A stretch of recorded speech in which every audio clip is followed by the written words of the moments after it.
તો બનાસકાંઠામાં ડીસાની કસ્તુરબા ગાંધી વિદ્યાલયની ગરીબ અને મધ્યમ વર્ગની વિદ્યાર્થીનીઓને વોર્ડન વિવિધ પ્રકારના કામ કરાવી વિદ્યાર્થીઓને માનસિક ટોર્ચર આપતા વાલીઓએ હાલ તો ભારે વિરોધ દર્શાવ્યો હતો।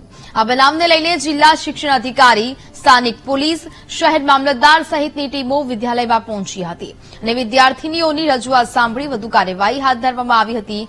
વિદ્યાર્થીનીઓ પાસે વિવિધ પ્રકારના કામ કરાવે છે, તેના જન્મદિવસની ઉજવણી માટે વિદ્યાર્થીનીઓ પાસેથી પૈસા ઉઘરાવે છે। એટલું જ નહીં પરંતુ વોર્ડનનો પતિ પણ શાળામાં રોજ અવરજવર કરતો હતો। વોર્ડન છેલ્લા ઘણા સમયથી વિદ્યાર્થીનીઓને હેરાન કરતા વિદ્યાર્થીનીઓ ખૂબ જ પડી ભાંગી હતી અને ધ્રુસકે ને ધ્રુસકે રડવા લાગી હતી।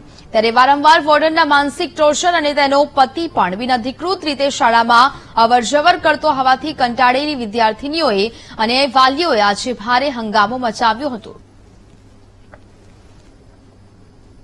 મેમ બહુ માનસિક ત્રાસ આપે છે। દિવાલ પર ફટાકા નતા ફોડવા છતાં અમારી જોડે પેલા ફટાકા લવરાયા અને એમાં ચમચા બધા કે મેમને બેંક બેલેન્સ 0 છે, પૈસા ઉઘરાવો। પેલા કે નહીં ઉઘરાવે ને ફટાકા ફોડીને છોકરીઓ એટલે પછી કે 30 રૂપિયા બધી ફરજિયાત આલો નતા ફોડે એના જોડે ફરજિયાત પૈસા અમારા જોડે લીધા અને કેસે ઘોડાને કલર કાર્ડ છોડ્યો એટલે કેસે તમે તમારા પૈસાથી કલર લાવી અને કરો બધુને ઘોડા નહીં અને નહીં કરો કેમ નહીં કરો કે તમે બગાડ્યા ઘોડા અને કેસે લાઇટ ફિટિંગ કરાવી છે અને લાઇટ ફિટિંગ એક કરાવતા નથી ને કેસે આગળ સરકારના બિલ મૂકે છે। મેમ બહુ ત્રાસ આપે છે, માનસિક ત્રાસ આપે છે અને તે 12 વાગ્યા સુધી ઉઠાડીને 1 વાગે 2 વાગ્યા સુધી ઉઠાડીને અમે બોલે છે અને ગમે તે શબ્દ બોલે છે। માનસિક ત્રાસ આપે છે, ખાવાનું ઓછું આપે છે। માસીને અમે રોજવા આપતા જ નહીં, મેનુ પ્રમાણે ખાવા રોજતા જ નહીં, ખાવાનું તો ઓછું જ મળે છે। ગમે ત્યારે હું લાઈનમાં હું છેલ્લે હોઉં છું તો મને એક જ રોટલી મળે છે, વધારે કોઈ દિવસ મેમ આપતા જ નહીં કે મેનુ બનાવતા જ નહીં વધારે માટે। મેમ પૈસા ઉઘરાવે છે, મેમને શું કે પગાર ઓછો નહીં આપતો, સરકાર ઓછા પૈસા આપે છે અને કઈ ગમે તે કામ હોય કે ગમે તે ભૂલ હોય તો દંડ ઉઘરાવે, 100 રૂપિયા દંડ ઉઘરાવે। કેમ દંડ ઉઘરાવે? તેમ કે સરકારી વસ્તુ લાવવા માટે। મેમને પૂછીએ કે શું કરે દંડ ઉઘરાવો તો કે સરકારી વસ્તુ લાવવા માટે। કેમ સરકાર પૈસા નહીં આપતી સરકારી વસ્તુ લાવવા માટે?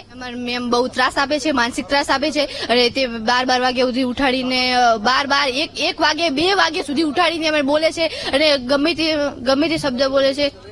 માનસિક ત્રાસ આપે છે, ખાવાનું ઓછું આપે છે। માસીને અમે રોજવા આપતા જ નહીં, મેનુ પ્રમાણે ખાવા રોજતા જ નહીં, ખાવાનું તો ઓછું જ મળે છે। ગમે ત્યારે હું લાઈનમાં હું છેલ્લે હોઉં છું તો મને એક જ રોટલી મળે છે, વધારે કોઈ દિવસ મેમ આપતા જ નહીં કે મેનુ બનાવતા જ નહીં વધારે માટે।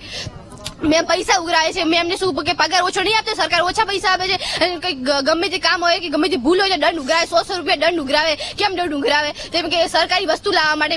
મેમને પૂછીએ કે શું કરે દંડ ઉઘરાવો તો કે સરકારી વસ્તુ લાવવા માટે। કેમ સરકાર પૈસા નહીં આપતી સરકારી વસ્તુ લાવવા માટે? અમને આખો દિવસ કામ કરાવે છે, અમારી પાસે એમના કપડા ધોવરાવે છે। એમના પતિ આખો દિવસ હોસ્ટેલમાં રહે છે અને એમના પતિ રાતના 12 વાગે અમારા રૂમમાં આવે છે અને અમને ગમે એમ વાતો કરે। આ સ્કૂલ ચાલુ છે ને ત્યારની વાતના એમના પતિ આવી જ રહે અને આજે એમના છોકરાને બર્થડે તો અમારા પાસેથી 7,000 ઉઘરાયા અને એમના છોકરા માટે સાયકલ લાવી 70 રૂપિયા બધી છોકરીઓ પાસેથી લીધા અને એમના ચમચા જે રહ્યા ને એ એમ કે આટલું મેમ માટે નહીં કરો, મેમને હાલ બેંક બેલેન્સ 0 એટલે શું અમારા માટે મેમ અહીંયા આવ્યા। ડીસા કસ્તુરબા બાલિકા વિદ્યાલયની અંદર 100 દીકરીઓ નિવાસી રહી અને અભ્યાસ કરી રહી છે।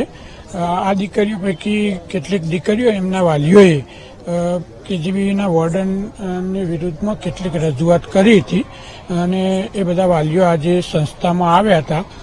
એના ભાગરૂપે અત્રે સમગ્ર વહીવટીતંત્ર અને જિલ્લા પ્રાથમિક શિક્ષણ અધિકારી તરીકે હું પણ ઉપસ્થિત રહી અને વાલીઓ અને દીકરીઓની રજૂઆત સાંભળી હતી। રજૂઆતના ધ્યાને લઈ અને સૌ વાલીઓ અને દીકરીઓની રજૂઆતનું નિરાકરણ સ્તર ઉપર અમે લાવ્યા છીએ। વાલીઓ અને દીકરીઓને અત્યારે સંતોષ થયો છે અને આગામી 1-2 દિવસની અંદર આનો વિગતવાર તપાસ કરાવી અને વોર્ડન જો કોઈ જવાબદાર હશે તો એમની સામે નિયમ અનુસારની કાર્યવાહી કરવામાં આવશે।